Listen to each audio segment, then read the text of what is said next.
Welcome into this week's edition of the Rundown with Caleb and Casey. Casey, we've got Christmas colors on today. I'm just noticing right now. We do. You've got We're green on. I have red. staying festive. Yeah, I guess. Man, how about 2 weeks in a row on the same night at about the same time? We're here on a Wednesday evening. I think this is obviously it works for our schedules, right? But aside from that, I think it's a good time of the week to record a pod this time of year, right? When you've got basketball games all over the place. I think it works well, and it doesn't date our podcast as much as maybe other days would. Yeah, this is good. Yeah, we get past the big Monday game so we can see kind of the big idea that's going on in college basketball. And also we can preview what the weekend's going to look like when we hit Friday, Saturday, Sunday, and that gets out on time. So, yeah, I think it's pretty good. Wednesdays are they're still a heavy-ish day, but it's not like, we've got UCF Houston right now. It's a good game. Notre Dame, Louisville, it's an okay game. Michigan State, Minnesota, but it's not like we're getting the Texas at Kansas, or the Iowa State Kansases. Right. Yes. We've got enough time to prep those and keep an eye out for everything that's going on in sport of college basketball and all sports for that matter. Baseball and softball are starting up. Huge new edition of the Rundown rivalry this Friday. We will be tuned in. Did not get media credentials. Maybe we can late apply for those. See what happens. But as of now, we will not be covering the UNO Iowa State softball games. It's a shame. I mean, that is part of the pick segment today, at least. So we'll touch up on it. Crazy they didn't even reach out to the number one Iowa State student podcast and the number two in the state. In the state of Iowa, behind like a University of Iowa medical podcast or something along those lines. They've got to be inflating the numbers. Who listens to medical stuff anyways? Yeah, hopefully when the next edition of that list comes out, we can surpass that pod as that's a Hawkeye podcast. It is, unfortunately. And only way we can do that is by you all telling your friends and them telling their friends and those friends telling their friends about this hidden gem that is the Rundown with Caleb and Casey. But good point. Bummer we're not covering that this weekend. Read off the schedule again here. I know we'll touch on it later and we'll make picks for it, but yeah, so I've got UNO's schedule pulled up. I don't know about Iowa State's to be certain, but it is, we do play each other twice. Iowa State and UNO kick off the tournament or classic, whatever you want to call it. Not a full tournament, but they've got that kind of round robin thing. 10 a.m. on Friday at the UNI Dome in Cedar Falls. And then again, Saturday early afternoon at 11:30, Iowa State and UNO will play again. Wow, this is a big tournament here. So it looks like from the Iowa State standpoint, to fill in the blanks there, they'll play UMKC Saturday morning before that UNO game, and then they'll play 2 games on Sunday against UNI and Butler, who oddly enough found its way into this tournament. That is, so yeah, it used to be Drake and not Butler in it. And I don't know why Drake's not in it this year, but I was actually talking to a fellow coach of mine back at All Iowa Attack, and he has a daughter or cousin on the Drake team, and they're like, yeah, we thought we were going to be in it, but we weren't this year. But UNO has Butler immediately following their Iowa State game on Friday, and as UNI late afternoon Saturday. We got the lucky, since we've got the far drive, we get home Saturday evening instead of late Sunday. That's good. So they just replaced one Bulldog with another Bulldog. Yeah. Right? Yeah. Yeah. How about the University of Butler making an appearance on the Rundown 2 weeks in a row now? They were part of that question that was posed last week. Yeah, they were. Got a good buddy of mine on the baseball team down there. Oh, yeah. Who is that? Shout Is out that Alex Alex Thomas. Thomas. Shout out. Yeah, Yeah, that's a my big one. absolute dog. We're big Butler fans here on the pod. Huge. Always have been, always will be. Yes, Yep. it is.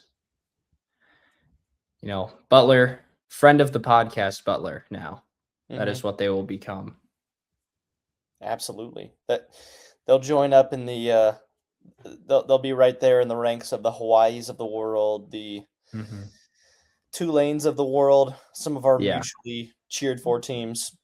Anywho, we got a shorter pod on tap today for you guys, a little bit less to talk about. It is nice, like you said, Casey, this middle of the week, kind of reset the narrative, touch up on what's going on, but less content. We'll start with the Cyclones, who, I think everybody, myself included, maybe not everybody. I know I was part of this group though. Kind of left them for dead after that 2-game losing stretch, right? Like, okay, here's that TJ slump. They're really not a Final Four contending team. And granted, the last 4 games they haven't played elite competition, but they have just been steamrolling teams, Casey.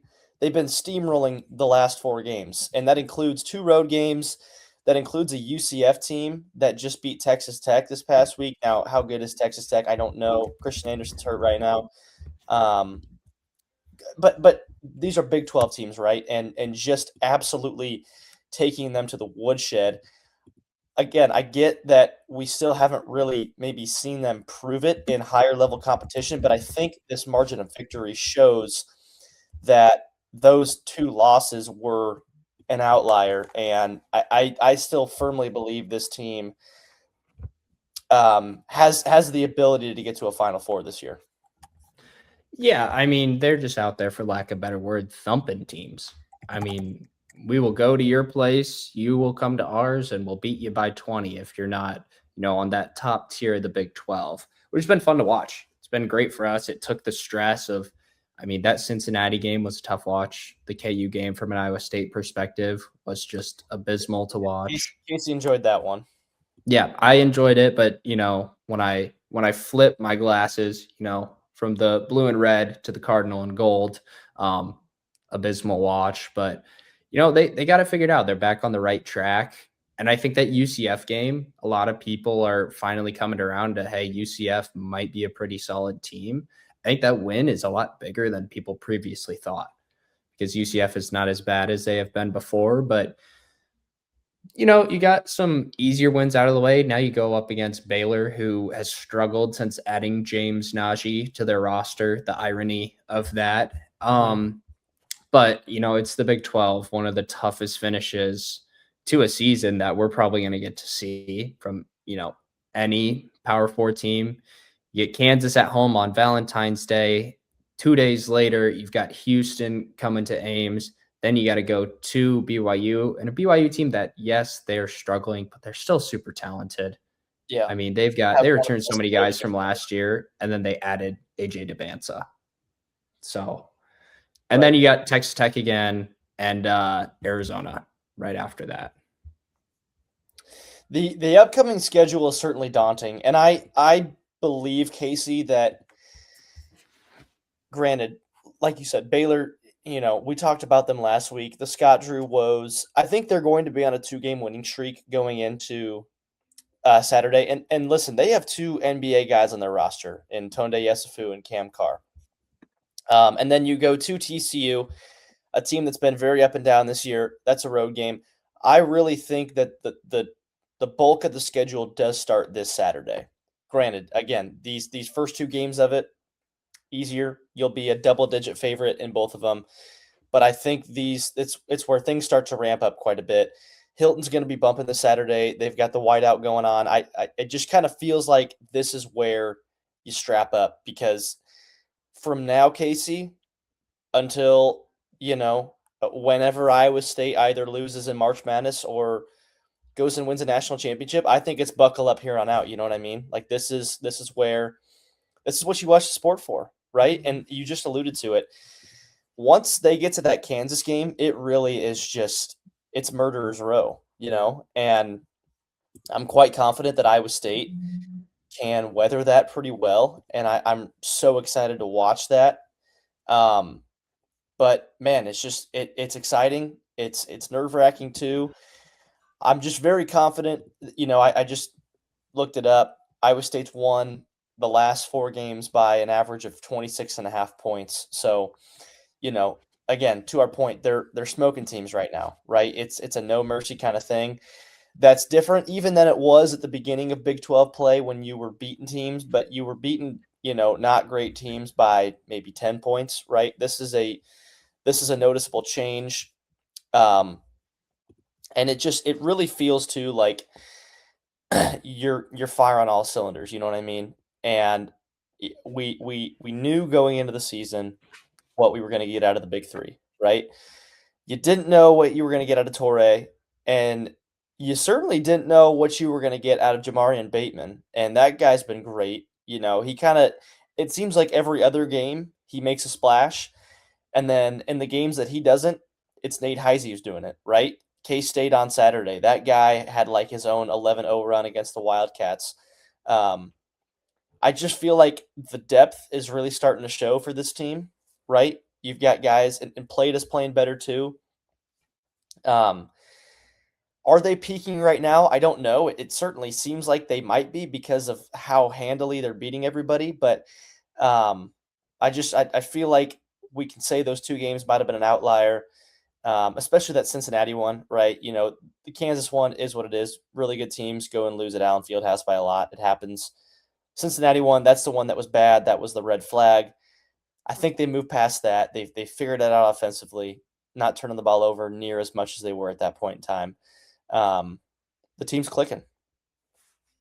Yeah, there's certainly, you get to this and you see the scores and you hope you're on the UConn trend and not the Gonzaga trend. Nothing against Mark Few, just hasn't been able to get it done, and you don't want to be on that trend where, you may drop one like they drop one to San Francisco or St. Mary's or Seattle every year. It just happens. Then you get pretty deep into the playoffs and or into March and you just don't get it done.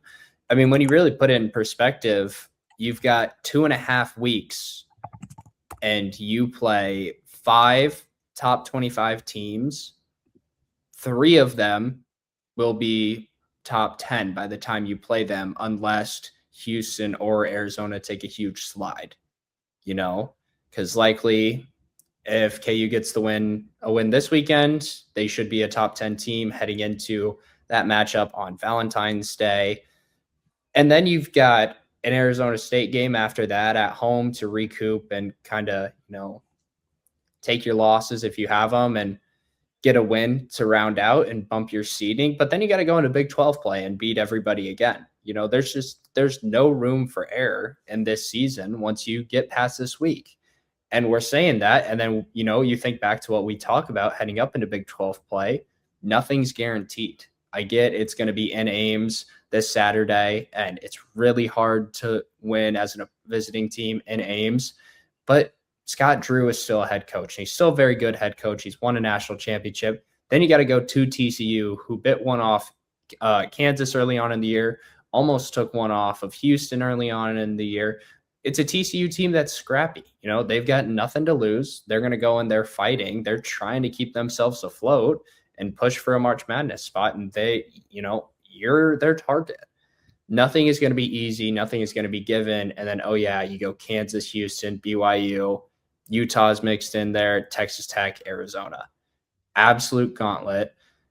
You did mention, though, the bench depth, which is huge. That was kind of our question, and you hit on it. These guys have been shown what they need to. It's not enough to have 3 All-Americans. We've watched Kentucky and Duke do it all the time. You still need those guys that come off the bench. And maybe they're not going to be all conference guys, but they don't need to do that. They need to go get you 6 to 8 points, or they need to go get you 4 rebounds like Plate does do. And I think they're doing a really solid job of that. The team is clicking, but again, it's all about, can you be on that UConn path and not the Gonzaga path? Well said. And I think we really, Casey, need to give some flowers to Milan Momcilovic today. Yeah. And just the year he's having right now. You know what I mean? It is a historic season by all accounts. Certainly on pace for the best 3-point shooting season in Iowa State history, right? He's doing things at a national level that has rarely been seen before as well. I wanted to shout this out too. He obviously leads the nation right now in 3-point percentage. Um, Obviously, with a certain amount of makes. Going on. Every time I pull up ESPN, they have one of these video ads that plays. So he's leading the country in 3-point percentage, right, with a certain amount of makes at 53.99%, almost 54. The magic number, I think Steve Kerr, when he was in college, he had a season where he was shooting about 57%. Now, it was a lot less attempts for Mr. Kerr because the three-pointer obviously wasn't as big of a deal back then. Milan obviously would need to do some pretty incredible things, which he's already doing, but, that's 3 percentage points higher. But what I wanted to mention, Casey, about Milan that really is a pretty unbelievable stat to me, is so he's shooting, obviously, like I said, 53%, almost 54% from three this year, basically is 54. I heard this said on an Iowa State podcast this week. Give credit to it, Iowa Everywhere. And one of the guys, it was the former UNO men's basketball coach Darren Hansen. He was on the podcast. And yep. Because I don't know if you knew this, he's usually the color analyst for Iowa State's non-con ESPN Plus games. I want to say, yeah. Yeah, yep, when they're playing the Alcorn States of the world. Yeah, for the Cyclones. Because he and TJ know each other well from their Summit League days when TJ was at SDSU. You know how it goes. Anyway, I was listening to him kind of analyze Iowa State this week. And he mentioned, and you're a coach, Casey. You've got a coaching background. You know this as well as anybody. You kind of try and find he called it like the 180-degree shooter, right? Where it's like 50, 40, 90. 50 from the field, 40 from three, 90 from the free throw line. Milan right now, adding all those up, is at 197. If you add his field goal percentage, 3-point percentage, free throw percentage, which spoke a lot to me. It's like, man, that is impressive because that 180, that's an elite shooter, right? 197 is a historically good shooter. You know what I mean? And so he's doing things we've never seen before at this university. He's the best 3-point shooter in college basketball right now. Iowa State as a team, at least as of Sunday, I think after the K-State game, is second in the country in in 3-point percentage, which is a very welcomed change this year. I heard somebody went and looked back at previous teams in the TJ era, mind you, that have had a lot of success and have not shot the three-pointer nearly as well as the Cyclones have this year. There we have it, 41.2% as a team from the three-point line this year, just behind Yale, as you would have it at 41. Yale is killing it from three this year, I will say. Yeah. They're good shooters. But it's not like obviously Milan's a really good 3-point shooter, right? But when you watch this team, especially these last 4 games, they do so much offensively to set guys up to get open on the outside. In the past, it was like Iowa State's offense was bent on getting steals and transition basketball. And to an extent, it still is. But you're seeing Iowa State be really, really good in the half court, better in the half court than we've seen in a long time, maybe ever. And that, I think, is what separates this team from previous TJ teams that have still been really good, but were probably a bit more one-dimensional offensively. Yeah, starting with Milan, individually, you talk about the shooting percentages and looking back at his career shooting percentages, he started out as, 43% from the field, which isn't bad. Obviously, you'd like a little bit more. You'd like it around that 50 mark, but for a guy that takes more three, 42% wasn't really bad. But it was a number where I was like, if he can get that up and be the true shooter, then I have more confidence, because it felt like last year he forced some shots, games where he wasn't getting hot. He was just taking shots that his feet weren't set or his shoulders weren't square. And he shot 40% almost. As a freshman, he shot 42% from the field, 36% from three, 80% from the free throw line. You see him take slight jumps up in that as he gets older. His sophomore year, shot 43%, so he took about half percentage up from a freshman year. He shot 5% better from the three-point line, and he shot 4% better from the free throw line. If you keep trending like that, there's nothing wrong with it. With that trend, he would have shot 44% from the field. He would have shot 43% from three and 87% from the free throw line. And he just outdid those numbers in ways that not only did we not expect as fans and as guys who watched a lot, but national people didn't expect. 55% from the field, 54% from three, 88%, 89% basically from the free throw line. And he's rebounded better. He's passing the ball better. He's better defensively. He's got more steals and less turnovers than he has before, while scoring it at almost double the rate that he did previously. He has been one of the best players in the nation. And then you pair him with another top player in the nation in Joshua Jefferson, who will get you triple doubles and do everything, who has jumped into a projected first round pick in the NBA as an older guy, which you don't see very much. He's doing a really solid job. And we're pairing that with senior year Tamin Lipsey, who, yes, while he is coming back from injury, has been one of the best clutch players in the Big 12 his whole career. He's been one of the best defenders in the Big 12. And we've got a defender as good, if not even better than him, playing the two as well. It is one of the most rounded, most fun teams that I've got to watch. It is a little bit less fun because they are blowing teams out, so you get to the ends of the games and you're kind of spacing off, but they finally get that complete package. And it's funny because Iowa State was missing that elite offense to be really good, because they've always been one of the best defensive teams in the nation. And you take the flip side of it, another former Iowa State coach, you look at Nebraska, and they always had an elite offense. They've always shot the ball really well, especially from three. And now they paired it with an elite defense that mirrors a lot of what Iowa State does. And they're absolutely killing it this year. So two Iowa State coaches making changes, saying, hey, this was our Achilles heel. We need to work on it while not giving up the principles of what we do best.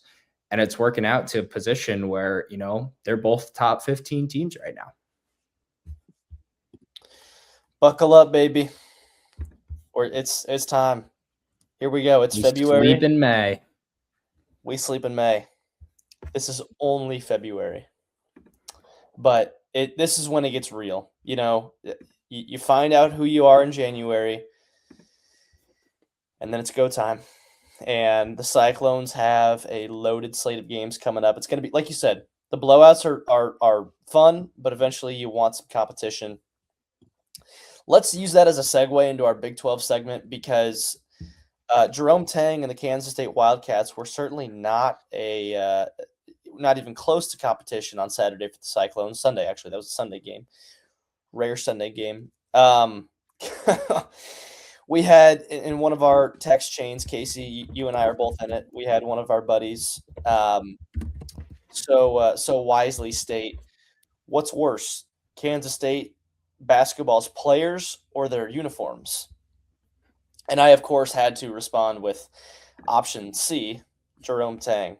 But I think all three are pretty bad, across the board.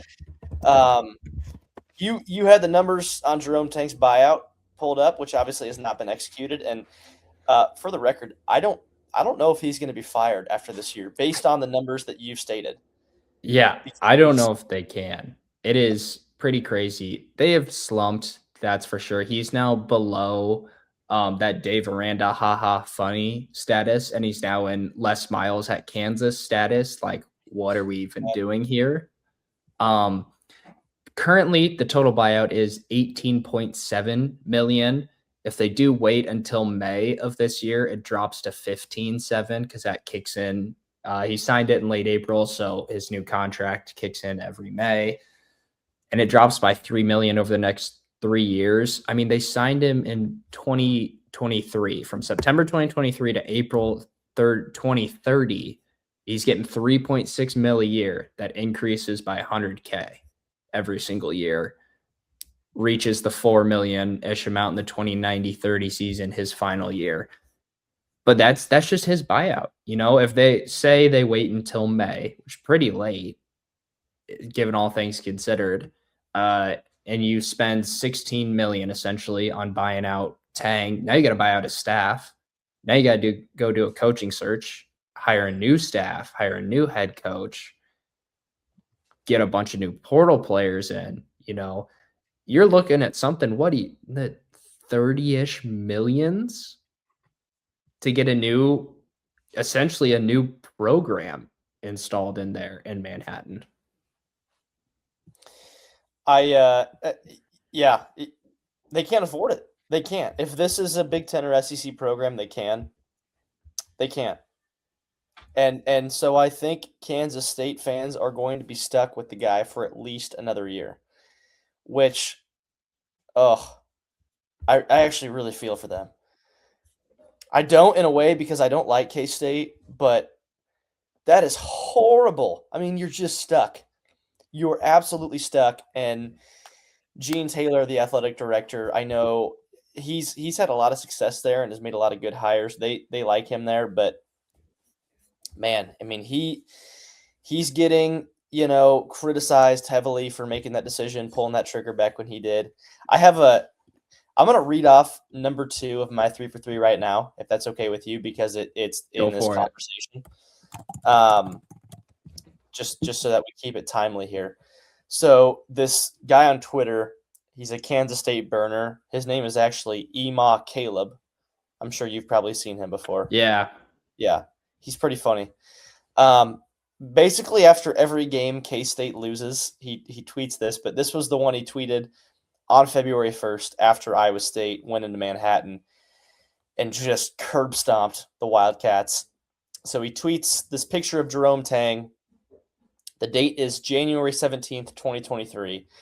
After taking down number 2 Kansas, I'm sure you remember this game, Jerome Tang stood up on the scorer's table and scolded the students that stormed the floor. Quote, "We got you one court storming. From now on, expect to win." He is 55-52 since that game. He is 24-35 in Big 12 play since that game. And it's been on I guess means a 500 record. And it below 500 last year and trending down. He had that fantastic first year, but we talked about it off the air. How much of that was really him? You know, how much was his roster? How much was, hey, these guys are just staying in after the last coach. They're not really going to hit the portal. 22-23 wasn't big portal. I mean, we think 3 years ago, very different look than we have now. And, they went on a run, got up to AP number 5. They finished at 15, signs this huge deal and goes 19-15, doesn't make the tournament. Then he's still around. He doesn't even go 500. He goes 16-17, doesn't make the tournament. Now he's 10-12. So he is on pace to be well below that. And, we will be cheering for every team that faces Kansas State this year. Very loud. No purple in either of our houses will be worn. Shout out Cole Hauk for fighting through all this. We'll be smiling off to the side with our good basketball programs and good football programs. Sorry, Cole. That sucks. Man. And you got to live in Manhattan. Not even Manhattan, New York. Manhattan, Kansas. Good point. That's like salt in the wound. That's really salt in the wound. You might as well live in like Akron, Ohio. Like what is there to do in and around? Probably better Manhattan. Basketball there. Yeah. And more things to do than Manhattan. And you might get LeBron coming back for his first and last year of college eligibility next year for the University of Akron. Precisely. That would, or maybe he'll decide to come to Iowa State. You never know. That's possible. Jerome Tang should just be like, hey, you know what, Chris Paul, how would you like to come finish your career as a Kansas State Wildcat? Because he got traded and then released from the Raptors today. He's not going to play in the NBA, it sounds like. Could Jerome Tang, like he's proven he is such an awful roster builder and so bad because K-State, that fan base gives him money. They're not exactly poor down there. Did they give that Illinois transfer like $2 million? Coleman Hawkins, yeah. They have one of the biggest NIL budgets in all of college basketball. And that's the product. So that said, do we think Jerome Tang could win a national championship with LeBron? I don't know if he could. He would find a way to like mismanage it. You know? He would. He totally would. Like he would play Bryce James more than LeBron, and then LeBron would get upset, and so LeBron would stop playing his hardest. I think if there was any coach that could fail with LeBron on their team, it's Doug Gottlieb and Jerome Tang. Wow. What a combo. That sounds horrible. Like if either of them wind up at Iowa State, Kansas, Creighton, or UNO, I think I just like have to boycott the school for life. They shouldn't. I don't know why they ever would, but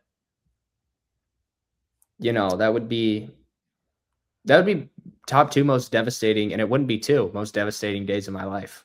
It's just, hey, you've hired Jerome Tang as an assistant. Mm-hmm. Well, I think LeBron James has always wanted to be coached by TJ Otzelberger, so would not be surprised to see him in the Cardinal and Gold next year. Yeah. I heard it's a done deal. Sources are saying. That's actually why the Cavs traded for James Harden, was because they were going to go for LeBron, but he said, no, I'm coming to Ames. I'm going to Ames, Iowa. Exactly. He did say this. Also because he knows that Jelly Roll and Post Malone are coming to Jack Trice Stadium in July. Jelly Roll, the Grammy winner, the Country Song of the Year Grammy winner. And all he wants to do is spend his summer in Ames, Iowa. Yep. And his winter, for that matter. Hop on board before it's too late, guys. First, it's LeBron. Then Darren Peterson's going to transfer there. Don't forget about Jalen Rayner. Yep, Jalen Rayner. Yep, Darren Peterson. Speak of which, that guy is unreal, Casey. What a good hooper. At basketball. Yeah, he's one of the best players I've ever watched. It is actually so. It was fun to finally watch a full game. There we go. Your team, your Kansas Jayhawks, Case, you're probably the hottest team in college basketball right now, right? Yeah. Who else takes the cake? Maybe arguably Arizona. Arizona, yeah. They've just been so consistent. You know what I mean? Yeah, I think if you take it in that bubble and you say, all right, 2 weeks. Right. I think Kansas is at the top of it. Maybe UConn. UConn's been just steamrolling people again. Yeah. But these are good wins too, right? BYU and on the road against Texas Tech, which required a backs against the wall kind of comeback at the end there. That was impressive. Darren Peterson, no wonder that guy's going to be the number 1 overall pick. He is just unbelievable. Yeah, in my opinion, he solidified himself as the number 1 pick. I think I texted you this after the game. I said, I think he is the best pure talent I have watched on a basketball court in my 21 years. He is. Yeah, it's very effortless. It's so smooth. And whatever, you see a lot of these top level guys like a KD, like James Harden in his prime. Now, I'm obviously not saying he's at that level yet. But when you see these guys against lesser competition, they just look like they get to whatever they want easier and without as much difficulty. Now, he did miss a bunch of shots in the first half. But as, the game went on and he kind of found his rhythm, it just looked like, okay, I want to get this shot. I'm going to do this, and you can't stop me. And, it didn't always go in. And he's, 19 years old? So he's got a lot of maturity and a lot of development left to do. But without a doubt, was some of the most beautiful basketball. And to be fair, Texas Tech did it without Christian Anderson for I think all of the first half and much of the second. He had some sort of stomach bug or something, or illness or flu, that kept him out. But it's still a good team. That's a really tough place to win. That's, I think, Self's first time winning in Lubbock against McCasland. Wow. That's big. What a turnaround from the Jayhawks after everybody left them for dead after that West Virginia game, right? Yeah. And then they beat the Cyclones, and then since then it's been a steamroll, that's for sure. Who's not the hottest team in college basketball right now is the Nebraska Cornhuskers. They are cooling off just a little bit. Just had I wouldn't even say cooling off, just coming back down to earth. They are. The issue is they're not tanking at the right time. We could use this a little bit later in the year. So they tank, lose first round of the Big Ten, and then lose first round of the March Madness tournament would be kind of nice, bow on top. I was impressed by that Michigan loss. Yeah. When, they almost beat Michigan on the road without Rinkmost and Frager, right? Yeah. The Illinois loss at home is, to me, what is kind of an exposing one. That's I think they got both of them back for that, right? They did. It's just Rank wasn't. You could tell he wasn't 100%. Right. But it's at home too. I get it's a good Illinois with a top 8 pick in Keaton Vogler, who's very good at basketball, which we need to hit on, sometime down the road, how good this freshman and NBA class is going to be. There's so many names. We could spend a whole hour on that alone. And I think we probably will as we get closer to that time of the year. But, at home, really great fan turnout. You expect to win that one. Didn't go their way. Didn't get it done. Good news is you've got Rutgers coming up this weekend, and then you've got Purdue at home. So it's a lot different when you're playing in the Big Ten, because you go Rutgers, Purdue, Northwestern, Iowa, Penn State, Maryland. Much different than what Iowa State's got to go through in this next 2 to 3 weeks. Well said. Well, Big 12 slate, not great this weekend. There is a fun, intriguing BYU at Houston game on Saturday night. Houston at BYU, actually. That's a good kind of pick-me-up game for BYU.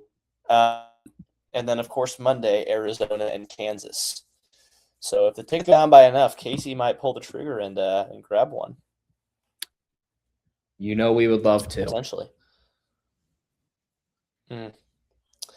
Let's make some picks here, eh? Let's do it.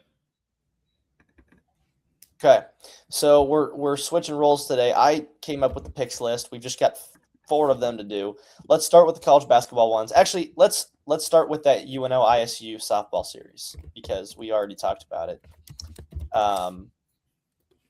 Casey. Yeah, I'll kick us off now. Flipping the roles, keeping everyone on their heels. This is nice and fun. Do we know what the updated records are this year?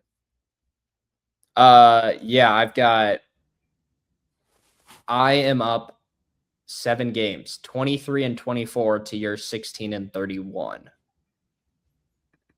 Wow. And I'm going to add on to that one. Running away with it. UNO taking not one, but both victories against Iowa State. I'm going to wager 2 games on this one. Wow. This is unheard of. Well, I suppose I have to get risky here. I got to get aggressive. So I'm just going to go the opposite of that and go with 2 victories for the Clones. So this is one of those double or nothing things right here. Yeah, ladies and gentlemen. I suppose you're due, right? Because did I win the last 2 years? Yeah, you have swept so far. You crushed me in year 1. Year 1 was generational. We're gonna have to go back and do research on how you did that. Caleb Tober, I seem to remember that year. It was just a lot of college football games were picked correctly by yours truly. Yeah, we had 90 picks that year. compared to right now we have 47, and you actually had less losses in the whole year than you have right now.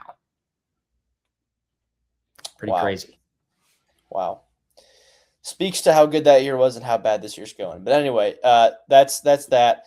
2 basketball games here. We'll start with Saturday game, or I think actually maybe a Friday night game. UConn at St. John's. Yeah, this is a fun one. Friday night, actually. I'm so sorry. Yes, Friday night. Yes, Friday night. That'll be fun. We'll for sure be watching it. I'm gonna take UConn. That team has just been firing on all cylinders. They came to Omaha against the Pink Out and just crushed them. This is not the Creighton roster that we thought it was going to be. And I think it's the UConn roster that is really good. They've got so much talent on that roster. You really can't go wrong when you look up and down it. Solo ball, Caravan's still there. Braylon Mullins is a really, really good shooting freshman. And then, they're going to have bigs. They've just constantly cycled in these, 7'1" bigs. And it's Ribey this year and Reed, and they're both playing super well. I'm going to take UConn. St. John's has had its ups and downs. If they were going to get a big win, it's this one. Well, again, I got to get aggressive here. I think your analysis is very accurate. I just got to go with the Red Storm. And I do think this is one of those games, man, where it's like you said, if there's one, it's this one, right? If Rick Pitino wants to get his team back in that national conversation, this is the one, right? You bring in number 3 to your home floor. They haven't lost in a while. St. John's still has a great roster, right? Zuby Ejiofor. They've got dudes. Let's see how they compete against one of the best nationally. I'm going to go with the upset in this one, Casey. Which will take us to always a highly coveted Duke versus UNC this weekend. This one is in Chapel Hill, North Carolina on Saturday. I reckon College Game Day is probably there. This is at 5:30 p.m. on ESPN at the Dean Smith Center. You'd assume with it being the ESPN big game that it'll oh geez, man, we thought tickets to Kansas, Arizona were bad. I'm seeing tickets as low as $470. Ugh. Yeah, that's not necessarily low. No. We'll have to find our way down to both of these stadiums at some point, do a live pre-show podcast. That would be, I think that's the dream, is to get down to, some of these college football, college basketball games and do our pod right from the floor of the stadium the day before. I'm going to take Duke, though. UNC is showing signs of being coherent, and it helps when you have a top 5 pick in the draft and one of the best freshmen in Caleb Wilson. But I think this Duke team's just too stacked. They've got somehow an even better freshman in Cam Boozer. They just always are replacing guys left and right. Isaiah Evans is good. Ngongba is, I think, one of the best two-way centers in the nation right now. And, oh, yeah, we have another 3 guys that are arguably draft picks in the next 1 to 2 years. Man. Yeah, I don't know. This is what's going on. You hear that when it comes from my computer? A little bit. You're back to normal now. That noise at all? Does that? Yeah. Okay. ESPN just pops up all these videos, and they're so loud. Anywho, I think I'm gonna take North Carolina here. I'm gonna go with the Tar Heels. Swinging for the fences. Home floor this weekend. Yeah, I really am. I know. This is either going to be Casey. This is the week where I either basically even it with you, or it's officially done, and there's no this is kind of like my last hurrah. You know what I mean? Yeah, backs This again. is the This is your last stand. Rocky Balboa. It really is. Yep. Back is against the wall. You're right. A lot of adversity right now. How do I respond? We'll see how it goes.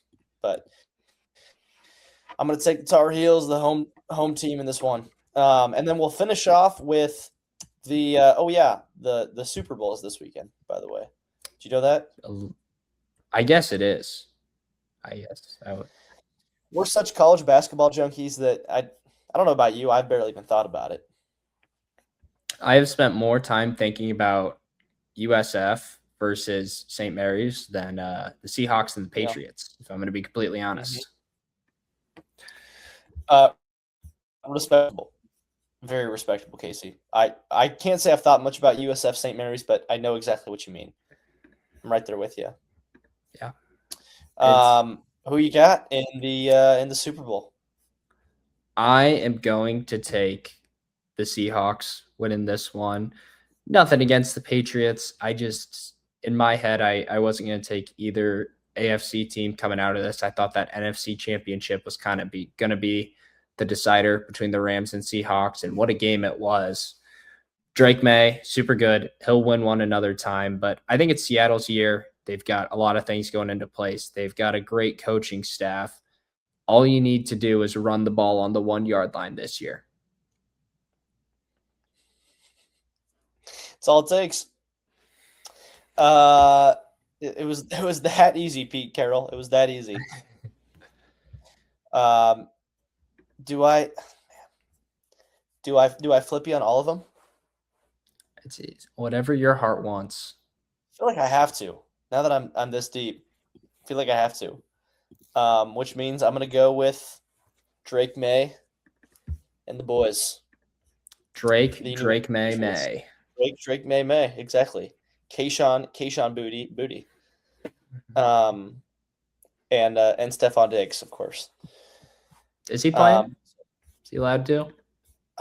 That's a good question. I'm not sure. I'm not sure what's going on with him. Assume he is. Yeah. I don't see it questionable against him, so he's playing. All right. Well, there's your Super Bowl talk. Heavy analysis there. Yep. On the rundown with Caleb and Casey. Go Seahawks, I guess. I think it'll be a good game. I think it'll be a fun game. It's just it doesn't, there's not a lot of buzz around it. I feel like mainly because there's just not a ton of storylines. You know what I mean? It's just two kind of young, solid teams, not like these high personality quarterbacks, high caliber quarterbacks, just two good quarterbacks, right? With young talent around them and good coaches and good football. Yeah, it's I think the big storyline, at least in my head, is Vrabel getting back at Tennessee and winning a title would be cool. But I think everyone but the Titans knew he was good enough to do that. So it's like, I don't know. And it's two teams that, weren't, were world beaters last year. They're solid, but had to go through a lot to get to the roster that they're at right now. And it'll be exciting. We will be tuned in 100%. We will be ready to go. And we'll have more of an in-depth analysis after. NFL is not what we do mainly. We still do it. We're still the best at it, but we all know you come here to hear about USF versus St. Mary's Saturday night at 11 p.m. tip-off, if I had to take a guess. Right. And if you don't come here for that, then what are you doing here? Honestly. I couldn't tell you. Yeah. Let's rip 3 for 3 to round out the pod, and then we'll call it good for the day, huh? Yeah. Oh, it's close. 10:30 tip-off. Okay. Hawaii Rainbow Warriors have the 11 o'clock. Oh, naturally. Yeah. Our guys. Don't forget about our Butler Bulldogs. Yep. Go get a win. I'll start off with my not 3 for 3, Caleb. I'm going to give it to our conference, the Big 12, finding UCF $25K for an early court storm by the students because a ref called a foul in a 9-point game with 0.2 seconds left. Are we serious? Unbelievable. What a joke, I man. didn't see that was the fine, 25,000. 25 big ones. Wow, that's a lot of big ones. A lot. Ugh, that sucks. Yeah, I guess I had seen that all went down. I didn't realize they got fined, let alone by that much. Yeah, I think it came out today, like on the official Big 12 Twitter, that they got fined. Oh wow, they posted it on their actual conference feed. I think it was on the conference feed is where I saw it. Jeez, that's crazy. So sorry, that was your not 3 for 3, right? That was Okay. my not 3 for 3. Mine, I already teed it up earlier, is the K-State uniforms from the weekend. If you didn't see them, go look it up. They're the worst uniforms I think I've ever seen in college basketball. And I mean, it was just fitting that they got beat by 34 on their home floor. My number 2, as I mentioned earlier, was the Tang thing, that tweet. So I'll let you. I won't do my 2. I'll let you go 3. Obviously, I'll do my 3, but then Yeah. let you go 2 and 1.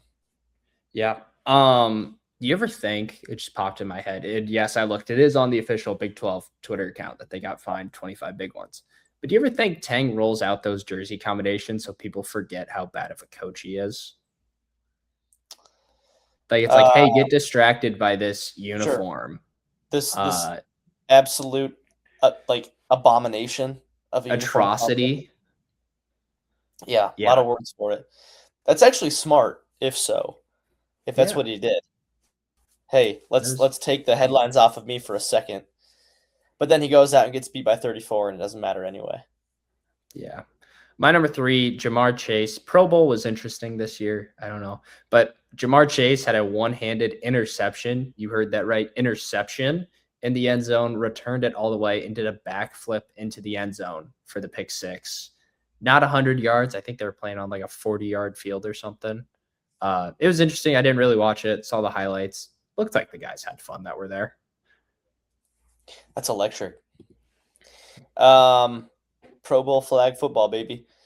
My number 3, staying local here. How about the new era Cyclones down to the Iowa Wild game this weekend, and Jimmy Rogers and his boys. Coach Rogers wasn't in the video, I don't think, but the dudes were having a fun time. And if you haven't seen it, just go on Twitter, YouTube, whatever. Look up Iowa State at the Iowa Wild game, and like half the guys in the video were standing up with their shirts off, throwing them around. Like it looked like a party. And the consensus amongst everybody was, this is a team we can get behind. You know what I mean? These guys are Yeah. fun. They like to have fun. They are but at the same time, they're all business when it comes onto the field. But you got to know how to. It's like those crazy mullets. It's business in the front, party in the back. Got to be able to party on your off days, and the boys were having a great one. It looks like, and supporting local with the Iowa Wild. My number 2. I don't know if you saw this. We're gonna go to high school wrestling in New Jersey. Caleb. Okay, I definitely didn't see this. Minnesota Lakes Wrestling got down 40-10, sorry, on senior night in wrestling. Needed to pin out to send it to criteria to decide who wins, which I don't know criteria. I don't know wrestling. They would go to pin out. The second to last guy got a pin with 15 seconds left in the match, and their final heavyweight guy got a pin in 9 seconds. Sends it to criteria. They went off some criteria. I don't know what it is, but a 40-10 comeback, a 41-40 win off criteria for Mountain Lakes High School in New Jersey. Place was going electric. It was a small school, so it wasn't like a walkie, but it was like a 2A, a Class C kind of school. So it wasn't a massive gym, but the faithful there, I don't even know what their mascot is, but the faithful were going crazy. It's got to be one of the greatest comebacks in sports history. It is up That there, is and unbelievable. shout out. I don't know if it was a student not a student, but like a college broadcaster or something doing it. He did a fantastic job of it, putting his emotion out there and, stating like one of the best comebacks in my life. That's insane. They're the Buffaloes, by the way. I just looked it up. Buffaloes. Herd mentality. That they must have just some atrocious featherweights, but some of the best heavyweights in the history of the sport. They Like the back nice end one loaded, between their dude. little dudes and their big guys is just it has to be such a stark difference. It's like rolling out the Georgia O line and then putting like the Iowa Lakes QB and receivers out there. Well said. It's the Georgia O line and like the Elkhorn Grandview Middle School football team or something For like that that. matter, just Elkhorn High School might be Yeah. worse than Grandview Yeah. right now. Probably. Grandview feeds to Elkhorn North. Yeah. Okay. My I'll number just do my one. one and then you can do your one. How about that? Let's do it. Okay. My number one, I just think it's hilarious that Anthony Davis, about a year after being traded to the Mavs in one of the most stunning and head-scratching deals in NBA history, which ended up getting the Mavs Cooper Flag. Actually, no, Yeah. it didn't end up getting them that. That was just luck or rigged, whatever you Rigged. Allegedly. We don't come at us, NBA. right. Whatever the case may be, he's gone already. I think it's technically less than a year later. He's gone. Yeah. Got sent to the Wizards. I think it's hilarious. And poor Dallas Mavericks fans. I feel for you guys. I mean, obviously you have Cooper Flag on your roster, but none of it makes sense at all. Doesn't make any sense. I don't even think they got anybody. They got Chris Middleton maybe in that trade. They got Middleton. They got AJ Johnson, who's not crazy, but he could be good. Yeah. And they got some picks down the road. They didn't even get their pick this year. So Washington has like a projected top 5 pick still. Which Unbelievable. Is insane. Nico Harrison, right? Yeah. Yeah. Nico Harrison with the Luka Doncic saga and Gene Taylor with the Jerome Tang saga. I mean, talk about atrocious mismanagement. Those guys are up there. It's up there with whoever hired Les Miles to come to Kansas. Oh, man. Les Miles kissed strays today. Les Miles, the Kansas coach? Yeah. My number one, I don't know if I gave a shout out to this. And if I did, I know I didn't do it justice, but it's Alex Honnold free soloing Taipei 101. I don't know if you watched that on Netflix, where he just climbed the outside of a skyscraper 101, 101 floors all the way to the top. Absolutely obscene. Not even the most impressive thing he's done. He, spent 7 hours climbing the face of a mountain with no wires, just chalk and grit on El Cap. And an amazing movie came out of that, which I need to go back and rewatch. Solo, right? Yeah. But I need to go back and I watched it when it came out, and I need to rewatch it because it's just a good movie. Great dude. Crazy feat. Arguably the greatest human athletic feats this guy has. Like, some of the stuff that he's done, you look at Jerome Tang and you ask why he's getting paid so much money. I don't get it.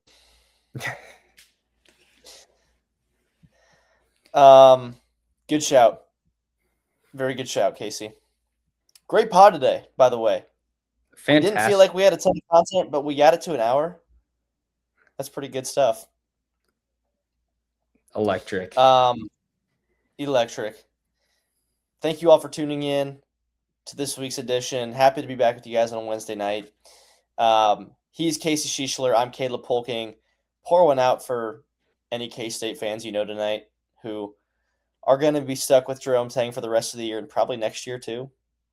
Yeah. Casey's throwing Mavs up right now. Oh, the Mavs up.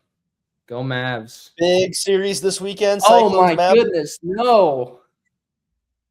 What? You threw the Mavs down. I did. Unreal. I'm sorry. You're lucky we're Horns not. Down, we're no longer in the student center, Caleb. We'd be throwing hands. Yeah, you're right. I'm glad I'm not there right now. Thank you all for tuning in. Again, pour one out for a K-State fan tonight, and we'll see you next week.